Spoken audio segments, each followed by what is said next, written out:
Hello friends, स्वागत है आपका हमारे चैनल स्टडी विद मोटिवेशन में। तो इस वीडियो में बात करेंगे यूपी की कंबाइंड टेक्निकल सर्विस एग्ज़ाम 2016 के बारे में, जिसका रिजल्ट जारी होना था लेकिन रिजल्ट नहीं जारी हुआ। आखिर क्यों नहीं जारी हो पाया रिजल्ट? आयोग की एक नई बहानेबाजी। आखिर क्यों रिजल्ट नहीं जारी हो रहा है? बस तारीख पे तारीख ही मिल रही है और कुछ नहीं मिल रहा है। कभी इस तारीख को तो इस तारीख को, बस तारीख ही तारीख बताई जा रही है कि इस तारीख को रिजल्ट जारी होगा, लेकिन ऐसा कुछ नहीं है। अब थक गए हैं, अब क्या होगा? तो अब क्या हो सकता है, आयोग का क्या कहना है, तो इस पर हम बात करते हैं।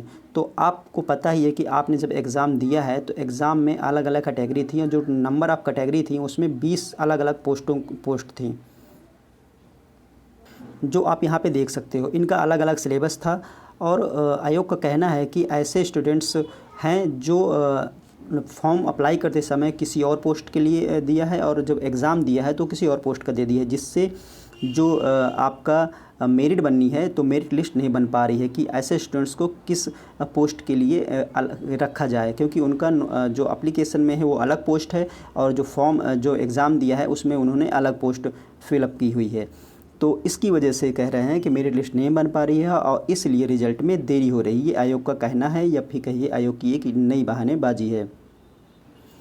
अब जैसे यहाँ पे आप देख ही सकते हो, क्योंकि यहाँ पे जितने भी अलग अलग पोस्ट हैं सब एक स्पेसिफिक पोस्ट हैं, तो इतनी ज़्यादा लोग बच्चे नहीं होंगे जिन्हें पता ही नहीं होगा कि उन्होंने फॉर्म मतलब बहुत ज़्यादा बच्चे तो नहीं होंगे।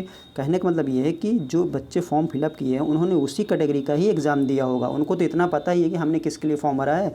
तो अगर हो सकता है कन्फ्यूज़न, तो एक आपका हवलदार इंस्ट्रक्टर के लिए और कनिष्ठ प्रयोगशाला, इन दोनों में कन्फ्यूज़न हो सकता है कि जो हवलदार का आप फॉर्म अप्लाई करते समय भरे हैं और दे दिए हैं कनिष्ठ प्रयोगशाला, मतलब आपका जूनियर लेबोरेटरी असिस्टेंट का दे दिए हैं, ये हो सकता है। और बाकी जितने भी पोस्ट हैं सबकी अलग अलग स्पेशल क्वालिफ़िकेशन मांगा गया था, तो इनमें तो कुछ ज़्यादा नहीं होगा। इन्हीं दो में से कन्फ्यूजन हो सकता है कि इन्हीं दो में से बच्चे हों, इस वजह से हो सकता है ये प्रॉब्लम बन रही हो।